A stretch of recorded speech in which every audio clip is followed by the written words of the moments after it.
অবশেষে আর নেই ঐন্দ্রিলা শর্মা দিদি, আর অনেকের ইচ্ছার হয়তো পূরণ হলো। অভিনেত্রী ঐন্দ্রিলা শর্মা আর বেঁচে নেই, শেষ নিঃশ্বাস ত্যাগ করেছেন। এর মতে 2 সপ্তাহ আগেই ঐন্দ্রিলাদি মারা গেছেন। হ্যাঁ, এটা ঠিক, আজকের পর ভগবান আছে এই কথাটা বিশ্বাস করা কঠিন হয়ে দাঁড়ালো। আবার অনেকে তো বলছে ওরা সেলিব্রিটি বলে ওদের ভালোবাসাটা নিয়ে এত কথা হয়, ওরা এটা সাধারণ মানুষ বলে হয় না। দেখো, ওরা সেলিব্রিটি বলেই না ওদের মৃত্যুর আগে 1 সপ্তাহ আগে মেরে দেওয়া হয়।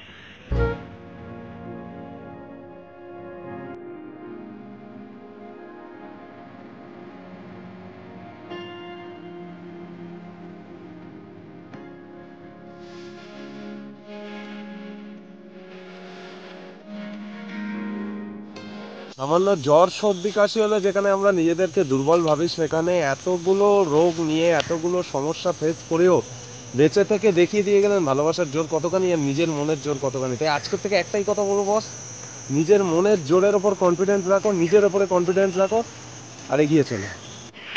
না ভাই, চাপ নেই। যারা কমেন্ট করতে আসছে, দাদা ঐন্দ্রিলা শর্মা তোমার কি হয়, ঐন্দ্রিলা শর্মা ঐন্দ্রিলা দিদি তোমার কি হয়, ভাই দিদি হয়। হয়েছে, অ্যান্সার পেয়ে গেছো, কাট।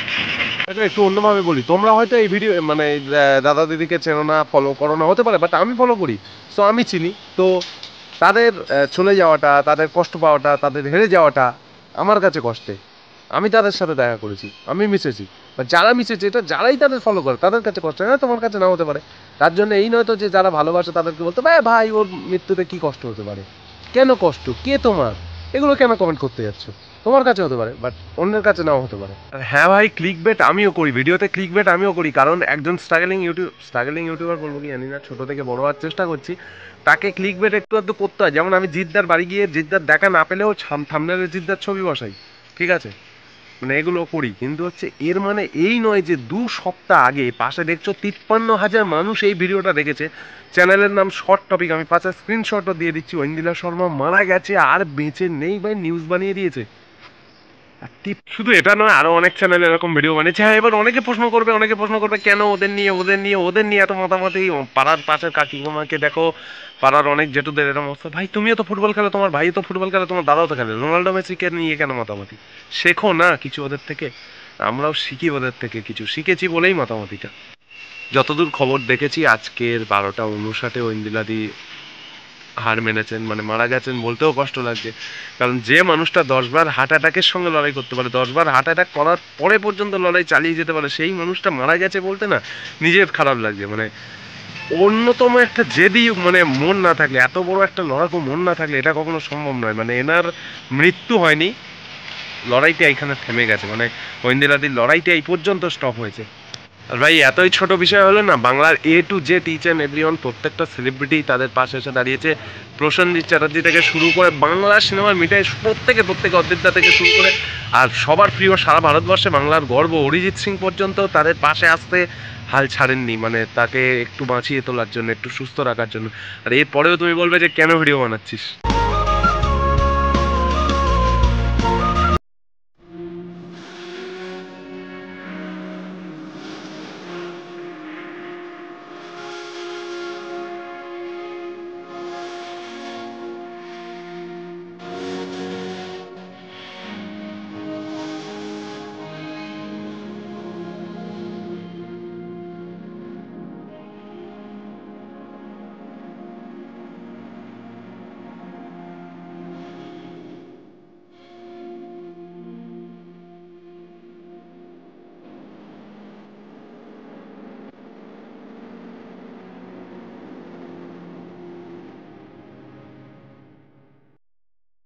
আর বস আরো একটা কথা, কারণ বাংলা সিনেমা হোক কিংবা হিন্দি সিনেমা, সিনেমাতে দাঁড়িয়ে যখন নায়ক নায়িকারা একটার পর একটা ছেড়ে লাইফ পার্টনার চেঞ্জ করতে থাকে, বর হোক বা বউ, নায়িকা হলে বর আর নায়ক হলে বউ চেঞ্জ করতে থাকে, সেইখানে একই পজিশনে মানে একই কন্ডিশনে দাঁড়িয়ে, আমার কথা আটকে আছে, একই কন্ডিশনে দাঁড়িয়ে, একই জায়গায় দাঁড়িয়ে এরা লড়াই করে দেখিয়ে দিল না বস, সেলিব্রিটি হয়ে গেলেই একটার পর একটা পাল্টাতে হয় না বস। কলিযুগে দাঁড়িয়েও, এই জেনারেশনে দাঁড়িয়েও ভালোবাসা যায়, এই জেনারেশনে দাঁড়িয়েও ভালোবাসা বলে কিছু আছে ভাই। ভালোবাসার জ্ঞানী আমি কেউ নই, ভালোবাসার জ্ঞান দেওয়ার আমি কেউ নই, বাট এদের খুবই মানতাম। তোমার সাথে যেটুকু দেখা হয়েছিল ঐন্দ্রিলাদি, তুমি খুবই ভালো একটা মানুষ, তাই জন্যই এত লড়াই করতে পেরেছো। মানুষের জীবন তো আজ আছে কাল নেই, মানে আজ সকালে আছে তো বিকালে নেই। তো সেইখানে দাঁড়িয়ে তুমি এতদিন যে লড়াই করেছো এত বড় একটা অসুখের সাথে, তোমাকে স্যালুট। আর তোমাকে তো স্যালুটই। আর তোমার সঙ্গে যে সব্যসাচীদা ছিল, একটা পাথরের মতো সমস্ত আঘাত সহ্য করে, মানে এগুলো এক একটা কতটা বড় আঘাত, মানে সাথে থাকা মানুষটার এতটা কষ্ট চোখের সামনে দেখা, তিল তিল করে। সব্যসাচীদা মানুষ নয়, মানে আরো অনেক এক্সট্রা পাওয়ার রয়েছে বলেই, মানে ভেবো না আমি আবার এলিয়েন বলছি। তো সব্যসাচীদা অনেক অনেক, মা তারার ভক্ত যে হয় তাকে মা তারা তো বড় মা তো রক্ষা করবেই। আর সব্যসাচীদাকে অনেক শক্তি দিয়েছিল ভগবান, যার জন্য এতদিন লড়াই করতে পেরেছে প্রতিটা ঘরে ঘরে। ভাই, যেখানে আগেকার দিনের বধূ নির্যাতন থেকে শুরু করে এখনকার 35 টুকরো, মানে স্ত্রীকে 35 টুকরো করে ফেলা হচ্ছে, সেই জায়গায় দাঁড়িয়ে এটা এক একটা সত্যি ইন্সপিরেশনাল স্টোরি, ইন্সপিরেশন আমাদের কাছে।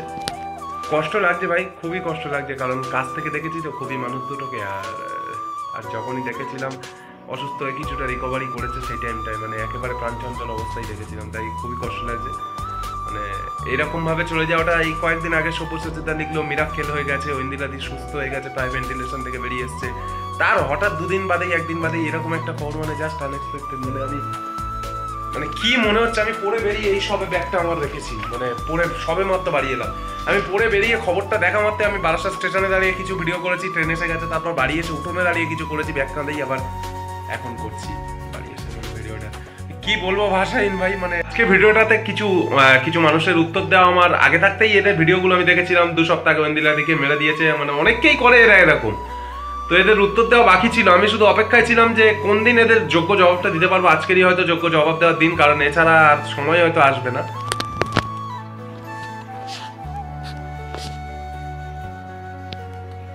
ঐন্দিলাদি, তোমার সাথে দেখা হওয়ার সময় ভিডিও বানিয়েছি, সব্যসাচীদার সাথে ভিডিও বানিয়েছি, তোমার সুস্থ কামনার জন্য 2খানা ভিডিও বানিয়েছি। আর তুমি চলে গেছো বলে তোমাকে ভুলে যাবো, তোমাকে নিয়ে ভিডিও বানাবো না, এটা তো হয় না। তুমি সবসময় আমাদের মধ্যে রয়েছো, প্রতিটা বাঙালি, প্রতিটা ভারতবাসীর মনে রয়েছে। তোমার স্বপ্ন হয়তো সব পূরণ হলো না, তবে পরজন্মে ফিরে এসো, তোমার বাকি স্বপ্নগুলো পূরণ করা যে বাকি। আর সব্যসাচীদা ভালো থাকো, সুস্থ থাকো। আমি জানি না ভিডিওটা কোনোদিন তোমরা কেউ দেখবে কিনা, তাও বললাম সুস্থ রাখো, সামলে রাখো নিজেকে, কারণ তুমি সামলে রাখলে আরো ভালো ভালো কাজ আমরা উপহার পাবো। তো যেখানেই থাকো ভালো থাকো, সুস্থ থাকো ঐন্দিলাদি, খুশি মনে থেকো, প্রাণচঞ্চল থেকো, এটাই বলা। ভালো থাকো, সুস্থ থাকো। এই দেশে নেই, তুমি এখন অন্য দেশে আছো, বাট সেখানেও ভালো থাকো, সুস্থ থাকো। ভিডিওটা এই পর্যন্ত। 10 বার লড়াই করে কিন্তু তিনি লড়াই চালিয়ে গিয়েছিলেন, এই কথাটা মাথায় থেকো, কারণ আমাদের জীবনের লড়াইটা এবার আমাদেরকেই করতে হবে। আর ভগবান, আল্লাহ, খ্রিস্টান সবার উপরে বিশ্বাস রাখো, বাট তার আগে সবার আগে নিজের উপরে বিশ্বাস রাখো। দেখা হচ্ছে অন্য কোনো ভিডিও নিয়ে, টাটা। আর এই ভিডিওটা আজকে কিচ্ছু বলবো না, যা করতে ইচ্ছা হবে তোমরাই করো।